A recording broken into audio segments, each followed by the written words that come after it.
Meu nome é Galileu Nogueira e esse é o meu podcast, o Branding em Tudo. Aqui você vai aprender tudo sobre o universo do brand e acompanhar as principais marcas do Brasil e do mundo para aprender com elas.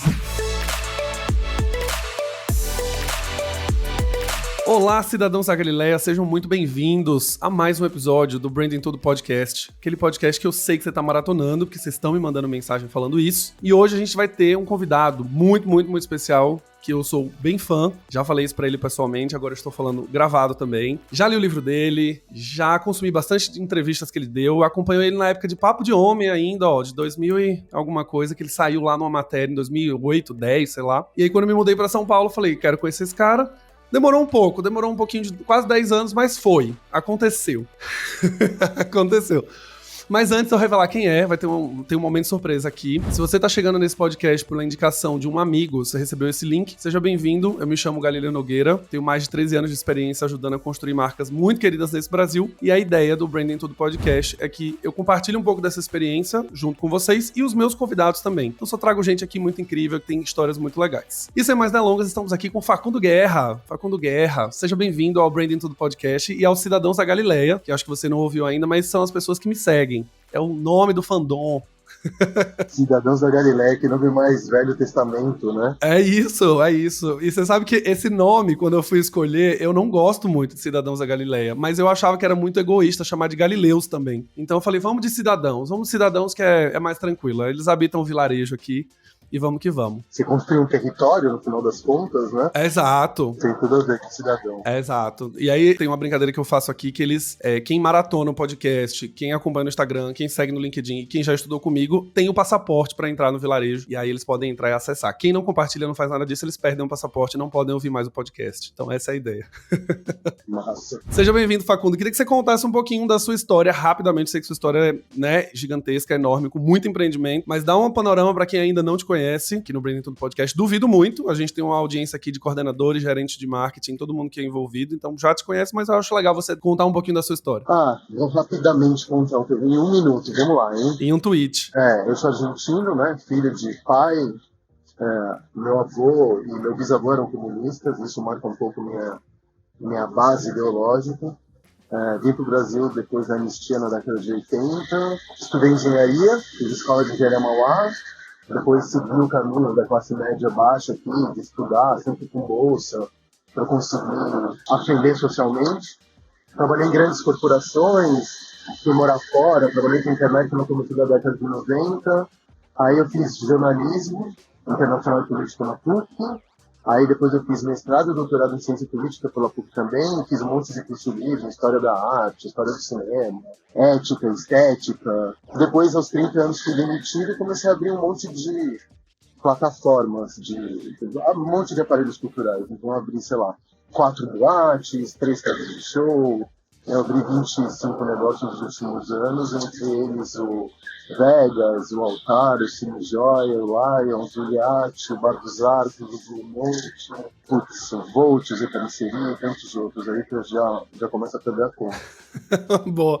Um excelente tweet aí, resumindo sua história, eu amei, né? E eu acho que aqui já me dá o gancho para a primeira pergunta. Eu me identifiquei muito com o Facundo quando eu li. Ele tem um livro chamado Empreendedorismo para Subversivos, e eu tava exatamente no momento que ele viveu também de multinacional, um pouco cansado da vida corporativa, as milhões de aprovações, as milhões de burocracia, sem conseguir trabalhar, e trabalhando 14 horas, feito um maluco, para no final do dia ter zero realização. E eu tive contato com o livro dele e olhei aquilo e falei, cara, tem um outro caminho, que não é só necessariamente estar em multinacional fazendo a politicagem de multinacionais. Todo mundo que me segue já sabe. E aí o Facundo abriu vários lugares que são icônicos aqui em São Paulo. Eu mesmo já frequentei Iate, Lions, Mirante 9 de Julho, Bar dos Arcos, já fui quase tudo que ele já abriu aqui. Só não fui pro Altar ainda, porque tá concorrido, mas tenho amigos que conseguiram ir já, então ótimo também, já escutei boas experiências. E aí a minha primeira pergunta, Facundo, é que desde que eu te conheci, comecei a ler muito sobre o seu trabalho, acompanhar o seu trabalho, uma coisa que sempre foi muito comum a todos os negócios que você abriu é que todos eles contavam uma história. Todos eles tinham um conceito. A gente chama na publicidade de tinha um conceito, tinha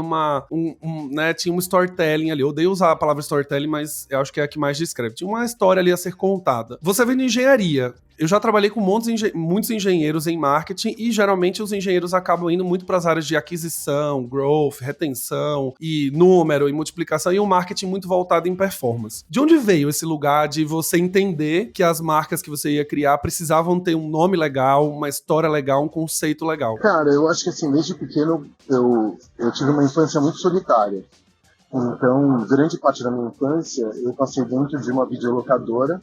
Para quem não chegou a conhecer as videolocadoras antes das plataformas de streaming, eu alugava fita de VHS, enfim, DVD. Então, eu tive uma infância que foi acompanhada muito pelos livros e pelos filmes. Era meu grande passatempo ver filmes. Então, apesar de ter começado minha carreira acadêmica por engenharia, isso me deu mais aptidão para conseguir misturar esses dois mundos que, na verdade, eles não deveriam ser dissociados, né? Ciências naturais e ciências humanas, a gente não deveria dividi-las elas como se elas pertencessem a reinos diametralmente opostos. Natureza é número, gente faz parte da natureza, as linguagens, elas fluem. Então, começou daí. Eu gostava muito de história quando eu era pequeno. E crescendo como empreendedor, eu acho que quem é pequeno empreendedor como eu está na economia do criador desde sempre. Você coloca para fora alguma coisa que te incomoda, porque é o que eu costumo falar para os meus alunos, assim, se você não tem, muitas vezes quando você vai empreender, a chance de dar errado é muito grande, especialmente aqui no Brasil. Algumas estatísticas falam de 80% de falha nos 4 primeiros anos. Então você tem que ter pelo menos uma satisfação egóica de colocar algo para fora, de se expressar, de se empolgar, de sentir um brilho no olhar, de sentir a adrenalina do risco, de você ver as outras pessoas habitarem um mundo que só teve na tua cabeça um determinado dia, entendeu? Então tem outros. O que a gente parametriza como sucesso, especialmente na cultura ocidental, é o dinheiro na conta. Mas eu acho que você tem outras métricas de sucesso, né? Você tem um sucesso que é social, você tem um lucro que é financeiro, um lucro que é político, um lucro que é cultural, de capital cultural, capital financeiro, capital social, capital político, capital dopamínico, se você quiser dizer. O quão feliz você é. Não adianta você ser rico e ser completamente infeliz e massacrado no dia a dia. Então eu comecei desde sempre, até porque eu não era tão criativo quanto as pessoas acreditam que eu sou, eu começava com lugares que já tinham um legado, que já tinham uma história, porque essa era a minha maneira de falar sobre São Paulo. Eu, como sou argentino, não conseguia me colocar muito no lugar do brasileiro, ou não me deixavam, por conta dessa rivalidade idiota Brasil-Argentina. Então eu comecei a me perguntar, eu sou paulistano, eu não sou brasileiro. E, ao mesmo tempo, é muito difícil você dizer o que é São Paulo, porque São Paulo é um continente, São Paulo não é uma cidade, né? São Paulo não tinha uma identidade muito definida até poucos anos atrás. Vamos dizer, 10 anos, São Paulo era a cidade do trabalho, do dinheiro, da poluição, do trânsito, do caos. Não era uma cidade cultural como a gente vê hoje São Paulo pelo aspecto cultural. A gente tem como herói mitológico, mítico, aqui em São Paulo, o Borba Gato, que é um genocida, né? Enquanto isso, só agora, depois de 100 anos de 122, a gente começa a incensar os modernistas. A gente começa a dar o valor cultural que eles têm como mito fundador de uma metrópole. Então, eu sempre me perguntava o que era São Paulo, começava com lugares que tinham sido importantes para a formação de identidade do paulistano ao longo dos anos, e recontava essas histórias, porque eu gosto de dizer que eu pego hardware de legado e injeto software contemporâneo. Aí tem que saber ler o espírito do tempo, tem que saber ler a cultura minoritária, tem que saber interpretar os pequenos sinais e amplificá-los, enfim. Mas eu sabia que se eu contasse essas histórias, e é muito interessante, né? Porque quando a gente pensa em história, a gente sempre pensa em história como uma sequência começo, meio e fim. Né? Você tem o mito do herói, você tem a tua ascensão e queda e tudo mais. E eu tinha uma publicação quando eu era pequeno que chamava Escolha Seu Final, era assim, escolha sua história. Então, a cada tantos passos, você escolhia um caminho para a personagem e você saltava de uma página para outra. E a história era meio um fractal. Então, você via pedaços da narrativa numa folha, Mas esse pedaço de narrativa, de alguma forma, refletia a narrativa maior do livro. Uhum, sim. Então as minhas histórias, elas não têm sequência, começo, meio e fim, elas são fractais. Você pega um cardápio meu, ele vai falar sobre o maior.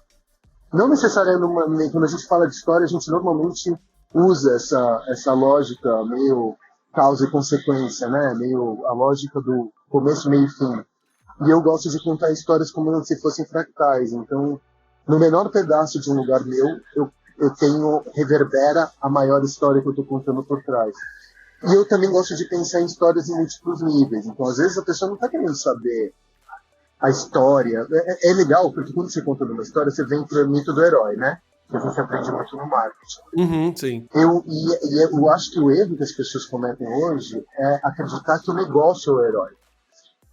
E aí, quando você vem aquela coisa pra gente falar aqui de marketing, erros de marketing, vem com aquela suco do bem. Ah, não, porque meu avô veio da Segunda Guerra Mundial com uma sementinha de laranja no bolso e começou a sua plantaçãozinha. É a história do mito do herói, onde a corporação se coloca no centro. E eu acho que essa narrativa ela já está cansada, ela já não gruda mais. O que você tem que fazer quando você tem um negócio, você está contando a história, é colocar o teu cliente no centro dessa narrativa. Então eu sei que, por exemplo, quando ele está indo para o Arcos, ele está procurando uma memória. Ele está procurando... E por que a memória é importante? Porque a memória vai criar um valor quase intangível para aquilo que você está vendendo, entendeu? Aí, uma conexão emocional, né? É ali onde você começa a criar um emocional. É você resgata uma memória da pessoa que está ali versus o que você está oferecendo como história, né? Exatamente. Então, ultimamente eu tenho usado muito o que você vai procurar, o que você vem aqui, por que eu vou te vender alguma coisa, no que eu vou te transformar. Você entra de um jeito, você vai sair daqui como? Muitas vezes eu não consigo, né? Nem todas as vezes eu consigo, mas eu lido com uma matéria-prima que é muito comum e ao mesmo tempo muito pouco explorada, que é o desejo. E todo mundo tem desejo de alguma coisa. Tá todo mundo infeliz. Tá todo mundo infeliz e todo mundo esperançoso que vai ficar melhor. Mesmo que você seja bilionário, você tem esperança de que o amanhã será melhor. Poucos são satisfeitos com o agora. A gente está sempre querendo mais. Acho que até porque a gente é um pouco adestrado dentro do capitalismo a nunca estar satisfeito com uma presente, nunca estar no presente e nunca estar satisfeito com o que tem, né? Então eu tô sempre me perguntando, a pessoa que vem aqui, se eu for vender comida e bebida, eu tô fodido, porque todos os empreendedores no ramo de alimentação estão vendendo comida e bebida. Mas se eu vender um gatilho de memória para essa pessoa, ela volta. E faz o meu trabalho ser muito mais divertido também, né? Então, e aí esse é uma das coisas que sempre me chamou a atenção, porque eu atendo bastante cliente em consultoria, e ainda hoje, por mais que a gente tenha um monte de curso, um monte de guru e mentores, o que seja na internet, as empresas que eu atendi, algumas delas, elas ainda têm muito o produto no centro, o que o produto entrega, a capacidade que a empresa tem, sei lá, a segurança que o produto constrói. E poucas vezes as pessoas pensam de fato nas pessoas que vão consumir, ou elas vão se sentir representadas, ou elas vão comprar o desejo que você quer colocar. E tudo no final volta pro produto. Sempre eu tenho discussões com clientes, principalmente pequenos empreendedores, quando eu pergunto sobre, mas o que faz as pessoas escolherem você? Eu ouvi isso em uma palestra uma vez. O que faz uma pessoa seguir uma marca no Instagram, por exemplo? Ela acorda falando, queria tanto saber o lançamento novo da Coca-Cola. Ela não acorda desse jeito, mas de alguma maneira ela encontra naquele conteúdo ali alguma coisa que te satisfaça, que te leve pra algum lugar, ou é um restaurante, ou é uma dica, enfim. Mas eu sempre vinha com a pergunta do que fariam as pessoas acordarem e quererem consumir um conteúdo que é seu, da sua marca, etc. E as respostas sempre são, porque meu produto é legal, porque eu tô sempre lançando coisa nova, porque eu sou a única que tem 30 cores na cartela, e tudo isso é válido, mas não existe nenhum tipo de história, e eu não acho que as histórias não precisam ser no mito do herói também, e nada que seja demais. Mas quando eu olho para branding, e eu recomendo isso para os clientes, eu tenho pontos de contato ali que são os pontos da narrativa, né? Então eu tenho um nome legal, eu tenho um cardápio que é feito diferente, eu tenho um produto que tem uma proposta bacana, tem uma linguagem verbal bacaninha, uma embalagem que seja bacana, mas sempre a gente vai pro caminho do genérico ali. Sempre você acaba fazendo uma coisa que levanta quais são as tendências do design e vê o que tá sendo colocado agora. Levanta o que as marcas concorrentes estão fazendo pra gente fazer próximo. E me parece que nos seus empreendimentos não tem muito disso, né? Você não tem muito benchmark da concorrência, né? Não, porque é o que eu te disse. Eu acho que você tem que se expressar pelo seu negócio. Eu não sou artista, mas eu tenho um prazer enorme em montar esses mundos também. É óbvio que eu monto esses mundos com artistas, né? Mas, de alguma forma, eu vampirizo o trabalho deles, né, em colaboração com eles, para eu ter acesso a uma coisa que eu nunca tive, que é o fazer artístico. Então, os meus negócios, eles contam a história. Se eu for reproduzir o que está na gringa, se eu for reproduzir o concorrente, se eu for reproduzir aquilo que está do meu lado, primeiro, eu vou construir um commodity, e fazer commodity para pequeno empreendedor é a morte certa, né? Segundo, que eu não vou ter o gozo da criação. E esse gozo da criação é uma boa parte do meu sucesso. Às vezes eu tenho negócios que não deram certo, mas eu me diverti tanto no processo, menino. E aí, porra, eles não deram certo, tudo bem, do ponto de vista financeiro não deram grana. Mas, porra, o Volt, por exemplo. O Volt ganhou prêmios assim na gringa, de bar mais bonito do mundo. Eu trabalhei com 2 artistas super talentosos, que é o Chalab e o Kleber Mateus. Hoje em dia, dois puta... O Kleber Mateus é um puta de um artista, o Chalab é um puta de um arquiteto. Eu colaborei com eles, eu construí a coisa na mão, assim. Montei um bar de coquetelaria muito antes da coquetelaria ser um assunto em São Paulo, por isso que ele naufragou. Do ponto de vista financeiro, um completo desastre. Do ponto de vista do negócio, do que ele criou em mim, do que ele destravou em mim, se não fosse pelo Volt, muito provavelmente eu não teria aberto o ar, que é o maior sucesso comercial financeiro até hoje. Então, cara, se você for levar em consideração apenas o lado financeiro na hora de você construir seu negócio, ele fica completamente ascético, ele fica higiênico. E você não consegue... não vou te dizer que a grana não é importante pra caralho, isso é inegável. Mas eu acho que o dinheiro é meio como física quântica. Sabe aquela história de você ficar olhando para observar a partícula e ela desaparece ao ser observada? É isso. Não, excelente analogia. Se eu fico caçando muito dinheiro, eu acho que ele foge de mim. Então eu fico seduzindo ele, eu não fico olhando para ele como se ele fosse o meu maior método. É óbvio que eu não vou ficar... Hoje, cada vez mais, eu estou consciente com a energia. E eu estou conseguindo, apesar de isso ser meio... Eu não sou nada espiritualizado, mas apesar...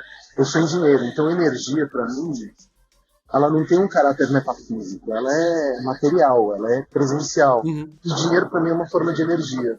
Eu não gosto de desperdiçar dinheiro. Então, porque eu vejo esse caráter energético de transformação dele, sabe? Não, ele só vai ser transformado, né? Eu acho que tem um lado daí que, conversando com o Matoso, a gente tava falando do Matoso antes da gravação, o Matoso é uma das pessoas que estão por trás da After Hype, e eu acompanhei eles desde o começo, né? O pessoal da After Hype, o Matoso foi meio estagiário, enfim, tava contando isso pro Facundo. E o Matoso sempre me falou uma frase que eu amava, assim, no começo. Quando eu fui ajudá-los, eu dei uma consultoria pra eles, muito mais de negócio, menos de marca até. E eu olhava pro Excel, eu perguntei pra eles se eles tinham um Excel dos custos, enfim, né, de margem, etc. E o Matoso falou, não, a gente compra as nossas coisas, entra o dinheiro, a gente paga as contas, o que sobra é nosso. E tinham várias coisas que, olhando pra business, eram muito erradas, né? Então, por exemplo, eles faziam as agendas manualmente, eles vendiam um apelo de artesanalidade, e eles compravam todo o material artesanal na Calunga. Tipo, como pessoa física, ele ia lá e comprava 3 colas, 2 barbantes, ele não comprava com um CNPJ pra ter desconto,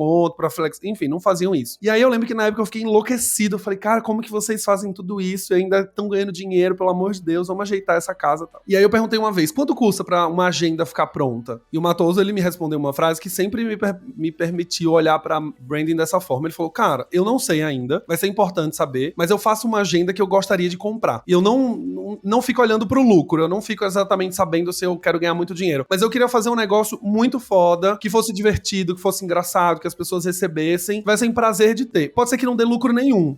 E aí você me ajude nisso, a dar lucro, porque eu tô fazendo o que eu gosto, o que as pessoas gostariam de receber. E nisso eu acho que é um pouco do que inspira, né? Quando você começa a entender que você tá criando um negócio pros outros, como você gostaria de receber no negócio, e aí você olha pro custo como um segundo plano, que é necessário pra fazer girar, mas não necessariamente ele te limita. Eu acho que é aí onde a gente começa a construir marcas mais fortes, né? Total. E tem uma coisa muito louca, porque quando a gente fala de negócios, a gente fala de negócio, das regras do negócio, como se o que serve pra uma Coca-Cola Company ou para uma Disney, serve para um empreendedor pequenininho. Regras de negócio como encontre seu público-alvo, faça seu planejamento de negócios, cuide do cash flow, todas essas regras de negócio que são importantes para as grandes corporações, quando você vai para a escala microscópica do pequeno empreendedor, ele começa errando e fala assim, qual que é meu público-alvo? Meu público-alvo sou eu. Eu estou fazendo agora o Love Story e me perguntam isso direto. Eu falo, cara, eu não sei, mas eu estou fazendo uns shows que eu estou achando do caralho. E ao fazer isso, eu tenho certeza que eu não sou uma ilha. Eu sou uma ilha dinâmica.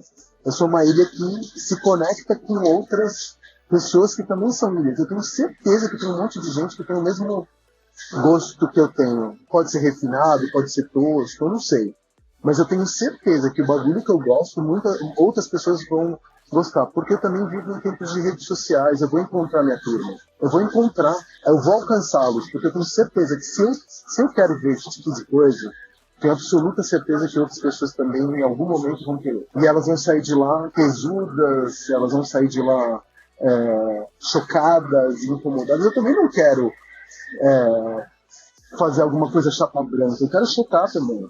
Eu não tenho medo de chocar. Esse grupo, ele vai te encontrar. Eu acho que você vai encontrar essas pessoas, mas elas vão te encontrar também. E o Matoso falava muito isso na AF, assim, quando eles começaram a criar as agendas com as capas engraçadas e etc. Era uma linguagem muito pra internet. Você via que era um negócio feito pro espírito do tempo de hoje, pro Instagram, o deboche, a autodepreciação, uma forma de humor assim. Mas se você conversa com o Matoso, em nenhum momento ele fez um benchmark para saber como a Tilibra fala e etc. Porque ele falou, cara, eu vou fazer uma agenda que é legal, ponto. Quem gostar dessa agenda vai comprar, quem não gostar não vai. Fim. Assim, eu não vou ficar tentando achar, né? E é muito engraçado porque se você vê a After Hype e vê o Matoso, criador e criatura se confundem. Total.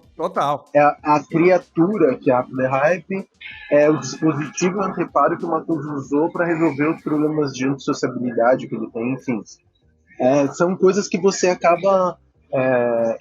E ele chegou ao limite de criar uma persona, né? Uhum. Que é mais legal ainda, ou seja, eu sou muito admirador do trampo dele, porque é um verdadeiro caso de empreendedorismo psíquico / patológico, maravilhoso.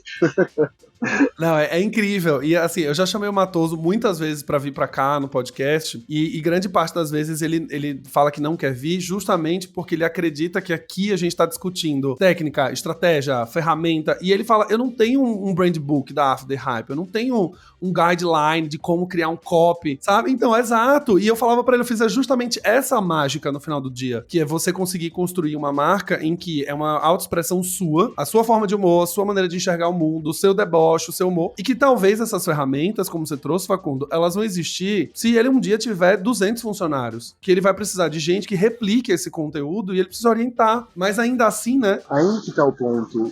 Quando você é pequeno e quando você tem satisfação egóica, você ganha o suficiente, a narrativa do grande, ela perde sentido. Então, talvez ele nunca tenha 200... Se ele for esperto, ele nunca vai ter 200 funcionários. Porque o dia que ele chegar em 200 funcionários, ele vai perder a essência do projeto dele. Então, às vezes, é muito melhor ele aumentar o ticket médio, abrir a cartela de produtos, talvez aumentar o resultado por compra, do que escalar e virar mais uma Tilibra, entendeu? Sim. Eu acho que é isso que é foda, assim. Tem uma coisa que tem no empreendedorismo minúsculo, minoritário, vamos chamar assim, que é essa narrativa da escalabilidade, da startup, do vamos pro infinito, essa narrativa cheia de testosterona, que é originária nas startups, ela perde sentido para quem tá feliz e tá ganhando dinheiro. Assim, eu não quero ter helicóptero, mano. Eu não quero andar de jatinho. Eu quero viver em cobertura. Eu quero ter dinheiro suficiente para que o dinheiro não seja uma preocupação na minha vida. Mas eu também não quero ter dinheiro, tanto dinheiro a ponto de falar, eu posso andar de primeira classe se eu quiser. Eu gosto daquele bom o suficiente, sabe? Eu gosto do terceiro lugar, do quarto lugar, do quinto lugar. Eu não quero ser milionário. Isso gera uma vida tão entediante. Você tem um pouco daquela fome, sabe? De você virar e falar assim, cara, não tô com a vida ganha. Todo dia acordar e falar, eu tenho uma razão pra levantar. Qual que é a tua razão pra levantar? Eu tenho que pagar boleto, caralho. Sim. Eu não tô querendo conquistar o mundo. Eu tenho que pagar as minhas contas não estão pagas. Eu não... Tenho que correr atrás, truta. Eu tenho só 3 meses de pulmão financeiro. Preciso correr atrás, preciso me preparar para a aposentadoria. Isso pra mim é propósito, o resto é conversinha. Então, e isso aqui daria um outro episódio de podcast só pra gente discutir muito do movimento que foi criado também em rede social, de que o sucesso é igual a jatinhos e toda essa escala que os influencers e as celebridades de internet hoje, principalmente os gurus de empreendedorismo, pintaram, né? Que esse é o lugar. Então, é muito comum você pegar todos esses empreendedores que estão ali no Instagram e eles constroem essa narrativa. Então, sucesso igual a andar de primeira classe, andar de jatinho, a ter um excelente carro, não se preocupar com nada, ter um monte de gente trabalhando, etc. E um pouco do que você trouxe de ter equipe e tudo mais é uma das coisas que eu até vivenciei também quando eu fui empreender, que as pessoas falam, nossa, logo menos você vai estar com uma equipe enorme, etc. Eu falei, gente, se eu tiver 4 pessoas é muito, assim, eu não quero gerenciar ninguém, não quero dar feedback pra ninguém, não quero fazer avaliação de performance de ninguém, eu quero que as pessoas trabalhem, façam dela, entreguem, colabore comigo, eu colabore com elas e vambora. Eu não quero ter a preocupação de chegar no final do ano e dizer, olha, você na avaliação de performance ficou no C e aí você vai ganhar só 0,2 salários porque você deveria ter entregue mais, sabe? Tipo, tem uma hora que me dá uma agonia e hoje eu tenho algumas pessoas trabalhando, né, comigo e é nesse esquema, assim, eu sempre falei pra todo mundo, falei, vocês estão contratados como, eles são prestadores de serviço, eles não são nem CLT, eles são outras empresas, sejam MEI, sejam autônomos, o que seja, e eu falo, cara, o que você quer fazer? Eu quero entregar um bom trabalho pra você. Eu falo, eu também quero que você entregue um bom trabalho pra mim. Como que a gente chega nesse equilíbrio? Então vambora, eu não quero ficar fazendo reunião todo dia pra você bater ponto aqui comigo. Eu não quero ficar conversando com você e forçando que você faça um conteúdo que super engaje, porque senão você vai ser mandado embora, sabe? Eu quero que você simplesmente faça o seu melhor, eu também vou fazer o meu. Dando tudo certo, vambora, né? Total, é exatamente assim que eu penso. Eu não gosto de gente que fala, não, vestir a camisa. Vestir a camisa é uma coisa da década de 90. Vestir a camisa, caralho, vai ser feliz. Vai transar, vai ver seu filho crescer, né? Vai cuidar de si, vai na academia. O trabalho é um facilitador, né? É um facilitador. Para cada um perseguir a sua versão de felicidade pessoal. Carreira não deveria ser uma coisa que a gente coloca no centro das nossas existências, né? Eu ouvi esses dias uma frase de um amigo que eu dei muita risada, que ele falou que foi receber um feedback e a pessoa falou, não, você precisa ter o sentimento de dono, você precisa estar com a gente com o sentimento de dono. E aí ele respondeu, eu não quero ser dono, eu quero ser CLT pra fazer o meu horário e ir embora, e deu 6 horas eu ir pra minha casa, fazer as minhas coisas, eu não quero ser dono, se eu quisesse ser dono eu ia empreender. E eu achei um pensamento incrível, inclusive, eu falei, cara, é muito bom, né, você ter uma resposta de que o padrão é você ter o sentimento de dono, e a pessoa fala, mas eu não quero ser dono, eu quero bater o meu ponto e ir embora, eu quero ir pra minha academia, quero jantar, quero comprar as minhas coisas, quero ter férias, eu quero ficar 30 dias fora, eu não quero nem saber o que tá acontecendo. Eu não quero ser dono. Tá bom. Você quer, todo mundo que vem com esse papo de, eu quero que você tenha um sentimento de dono, então qual que é a participação no resultado que você... Exatamente. Você paga como dono também, né? E aí? Você vai me pagar como dono? Tem PPR? Quanto que eu tô recebendo? Tô recebendo ações? Então, qual que é esse sentimento de dono? Isso é pra te fazer trabalhar 20 horas por dia. Exato. E como o próprio expressão fala, é só um sentimento, porque no final do dia não é mais nada do que um sentimento, né? Bom, aqui já daria um outro episódio, mas vamos voltar aqui pra marca. E eu quero te fazer uma pergunta. A gente já tá no quase 30 minutos de gravação, a gente tá pertinho já de encerrar. E eu sei que você tem uma visão política super forte, isso não é nem um pouco implícito, né? A sua maneira de se apresentar, pelo contrário, ela é muito clara. E a gente agora tá num momento em que a gente veio de uma geração que as marcas tinham aquele atributo funcional, que era fazer o que ela foi criada pra fazer. Depois a gente passou pro momento das marcas terem um atributo emocional, pra construir em você aquele sentimento que quando você tá cuidando da sua família porque aquela marca te proporciona isso. E agora a gente tem um papel das marcas ativistas. São as marcas que de fato têm um papel politicamente falando, socialmente falando, de uma maneira, como o próprio nome já diz, ativista. Você, como Facundo, com todas as suas visões, acreditam que os novos empreendimentos eles já têm que nascer com esse viés ativista ou pelo menos com a consciência de que a marca ela vai mudar, ela tá estimulando o consumo ou ela tá fazendo as pessoas criarem um padrão na cabeça delas e elas precisam já nascer com essa consciência? Cara, depende muito, né? Se é o criador, como eu sou de esquerda, se é que dá pra chamar meu posicionamento político dessa maneira, desde sempre. Eu sou filho de comunista, neto de comunista, cresci entre comunistas, então a ideia, eu nem sou comunista, eu sou capitalista, eu gosto de dinheiro.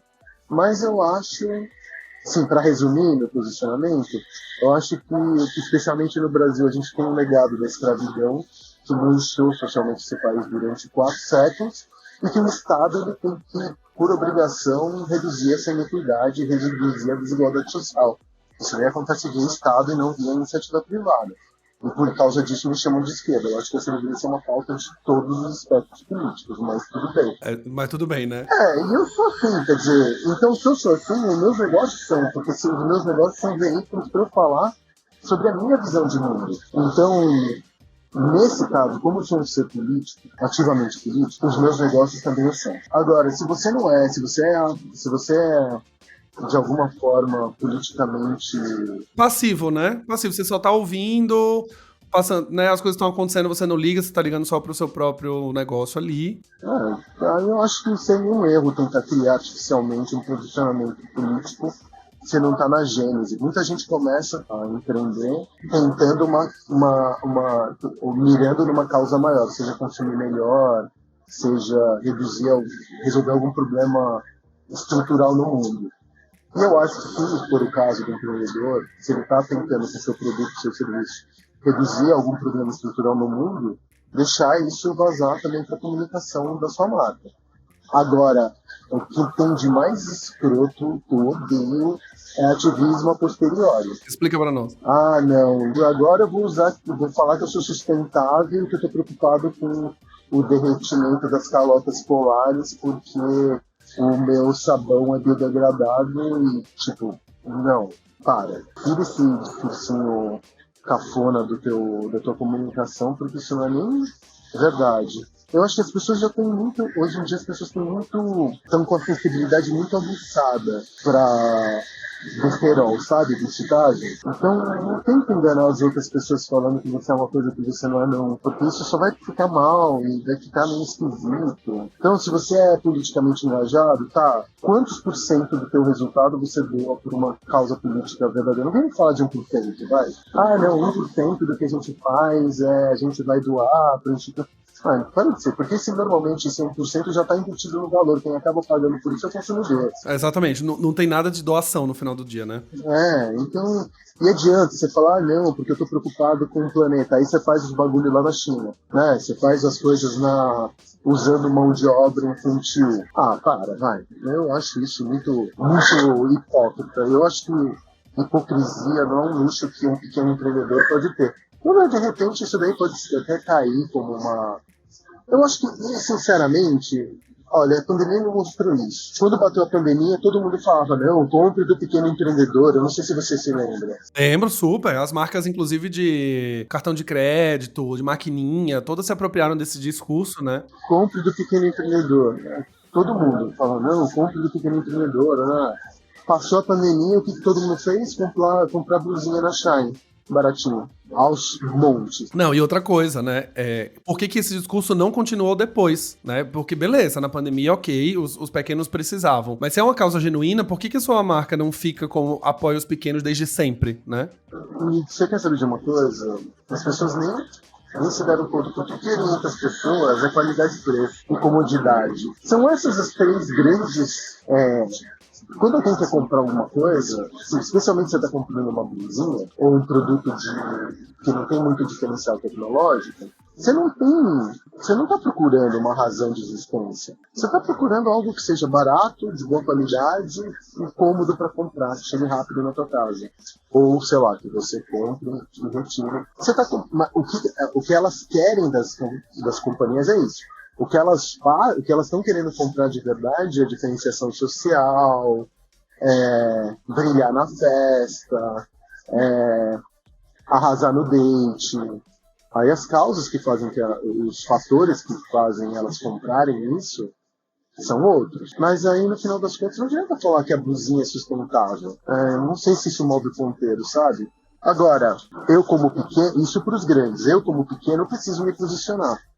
Por quê? Porque o mundo é muito grande. Eu não quero agradar bolsonarista, por exemplo. Sim. Não estou nem um pouco interessado em agradar os bolsonaristas. E com isso, o que acontece? Quando eu me comunico usando um discurso mais à esquerda, eu aumento o ódio, aumento o hate, aumento o engajamento, aumento o alcance orgânico, aumento polarização.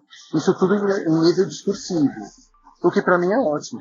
Eu prefiro trocar meus 300 mil seguidores por 100 10 bem engajados do que 300 que nem se importam com aquilo que eu escrevo, porque tudo é capa branca, entendeu? Tudo que eu faço é pra tentar agradar todo mundo.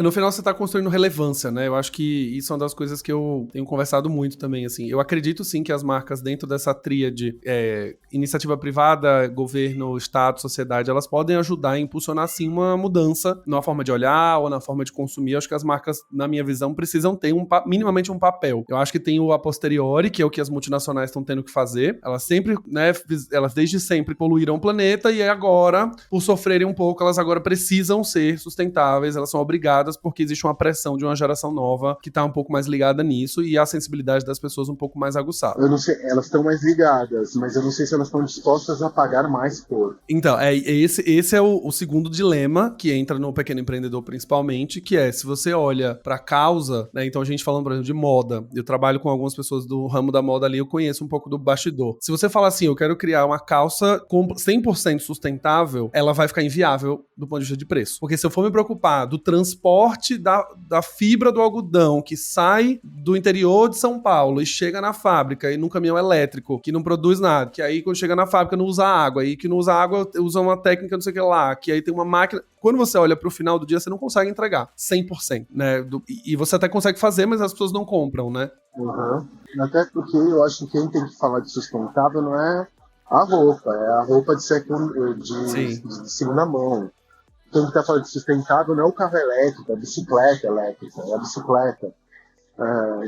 Eu acho que quando você vai falar de moda, você não pode usar de algo que não faz o menor sentido. Você tem sim uma loja de segunda mão, mas se você está fomentando o consumo de roupa nova, que perde um puta do impacto na emissão de carbono, você tá no mínimo sendo minimamente incoerente, né? E aí, pra gente fechar, já que a gente pegou nesse tópico de incoerência, que é uma das coisas que mais me marca, assim, nas marcas que, de fato, tem um discurso e na prática é outro, né? Então, é como você falou, você tem uma marca que ela vai defender a sustentabilidade, mas no final do dia, ela não ou não faz nenhum tipo de esforço, ela doa 0,2% do lucro pra poder fazer algo. Se alguém hoje tá querendo criar um negócio, seja no ramo do entretenimento, que gere experiência, que seja memorável na vida das pessoas, Facundo, o que você diria pra elas pra não cair nessa incoerência? Elas vão tentarem ser aquilo que elas não são. Eu acho que assim, você tá empreendendo, por que você vai empreender?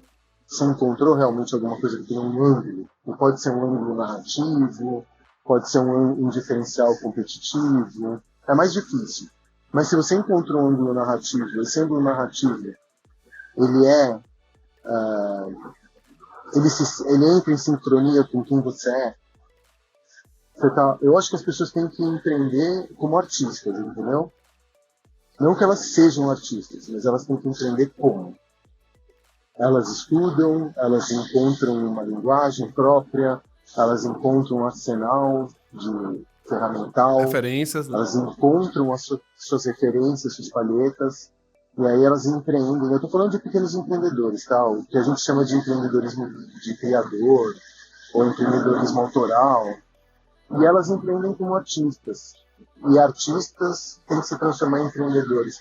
Esse fosso que existe entre o empreendedorismo e fazer artístico, ele tem que ser fechado. Empreender como se você fosse um artista, sabe? Não que empreender vai te fazer um artista, quero deixar isso bem claro. Porque fazer artístico, ele pertence a uma esfera completamente desconectada, muitas vezes, do empreendedorismo. Mas aprender com os artistas. E é muito doido, porque o empreendedor tem que aprender com o artista e o artista tem que aprender com o empreendedor. E tem muito artista bom que morre de fome e tem muito empreendedor que faz commodity. E acho que as duas coisas deveriam se fundir. Eu adoro o exemplo do Andy Warhol. Para mim é o melhor exemplo possível, sabe? Do cara o Jeff Koons, esses caras que transcenderam a arte e viraram businessmen, e no final das contas, com as Kardashian, por um viés meio torto, mas também, e hoje, ou sei lá, esses caras que são artistas, mas que no final das contas viraram grandes empreendedores. Trouxeram um ângulo narrativo, né? Então, ótimo. Eu acho que, se eu fosse resumir também, olhando pra tudo que você tá me falando, faça com tesão as coisas, né? Eu acho que se você olha pro seu negócio, você expressa o que você quer através daquilo, não coloque esforços, assim. Eu acho que a frase que você trouxe, um pouco do Matoso também, que eu compartilhei, né? O Matoso, ele sempre falou isso, cara, cria um produto que eu gostaria de ter, eu gostaria de receber uma embalagem assim. Nossa, mas vai deixar com a margem do produto 10%. Paciência, daqui a pouco a gente vai descobrir como esse negócio vira dinheiro, mas faz um negócio bacana. E a AF, pra mim, é um grande exemplo disso, né? Uma empresa que começou pequena, eram 2 meninos de 23 anos, não tinha margem de lucro direito, eu vi o P&L lá da empresa, a parte toda de lucros, etc. Era uma confusão, uma bagunça. A empresa já passou dos seus 4 anos, então já saiu dessa estatística, e hoje elas têm um universo que eu falo pra eles, se vocês quiserem vender qualquer coisa, vocês vendem. Caderno, camiseta, mochila, porque vocês não estão vendendo o objeto, vocês estão vendendo a ideia de ser divertido, engraçado, debochado e etc. E aí, como recomendação, já aproveitando o gancho também, leiam um livro chamado Pense como um Artista, do Will Gompertz, que ele fala exatamente de cada um desses artistas que o Facundo citou aqui, Andy Warhol, e como eles entenderam... Eu não li esse livro ainda. É bom? Você não leu? Não Cara, li. lê. Ele explica exatamente sobre Andy Warhol e ele tem uma frase que me marcou muito, que ele fala o seguinte... um quadro na parede da sua casa nada mais é do que o maior artifício de branding que você pode ter, porque ele não tem funcionalidade nenhuma do ponto de vista de entrega funcional, etc, a não ser decorar a sua casa. Mas ter aquele quadro tem uma história e uma essência, e isso foi criado pelos artistas para gerar essa demanda, de você realmente ter que ter aquele produto. Então, ele fala justamente desse movimento. Quando ele fala do Warhol, por exemplo, ou o Mondrian, todos esses que conseguiram transcender e viraram um grande produto, tinham um pensamento empreendedor por trás. Eles faziam jantares e levavam a alta sociedade para consumirem aquelas obras, para criar o desejo, para mostrarem que, de fato, se tal pessoa tiver aquele quadro, socialmente, as outras pessoas vão querer ter, então ali já vira um business. Aí você tem um irmão que vai administrar as encomendas, aí tem uma coisa de gerar escassez. Então, assim, não vamos entregar todos os quadros agora, vamos esperar um pouco, entregar daqui a pouco, vamos esperar mais pessoas terem, comentarem sobre a exclusividade. Então, ele se confunde muito essa coisa, e pra mim foi um lado artístico que eu não tinha ideia. Na minha cabeça, o artista sempre, os que viraram, de fato, boas marcas, digamos assim, acabaram dando sorte. E quando você vai ver, a história não é. Eles tinham uma cabeça de empreendedorismo enorme, né? Então, toda essa coisa de convencer a sociedade na época, a mostrar os quadros, a marcar um jantar na minha casa para que as pessoas possam ver o quadro e eu dizer que só tem 2, e quem comprar ali. Então, tem muito disso. Então, leiam esse livro, é muito bom. Facundo, super obrigado. Obrigado pela participação no episódio. Passou aqui que eu nem vi. Já são 45 minutos. Eu falei pra ele que ia ser no máximo 30, 35. E a gente poderia ficar horas aqui. Momento jabá. Você quer falar de algum empreendimento novo, alguma coisa nova, alguma recomendação, dicas? O espaço é seu. Não, cara. Eu tô satisfeito aqui. Queria só te agradecer pela delicadeza e pelo espaço que você me deu. Obrigado mesmo. Imagina. Conta sempre comigo. Bom, gente, então, se vocês gostaram desse episódio, não esquece de dar aquelas velhas 5 estrelinhas no player favorito. A gente tá super bem ranqueado lá no Spotify. Esse episódio, no final do ano, eu vou fazer um ranking aí dos convidados que tiveram mais alcance, retenção e engajamento. Vou premiar os convidados todos. Então, dá as 5 estrelinhas e lembrem de enviar para pelo menos 3 pessoas para ouvirem esses conselhos. Pega o caderno, escuta esse episódio de novo, anota. Facundo deu várias dicas aqui para quem realmente tá começando a empreender, para não criar marcas genéricas, pelo amor de Deus. Se você tá ouvindo o Branding Tudo Podcast, você não vai criar marca genérica, pelo amor de Deus. Beleza? Um abraço e até o próximo Branding Tudo Podcast.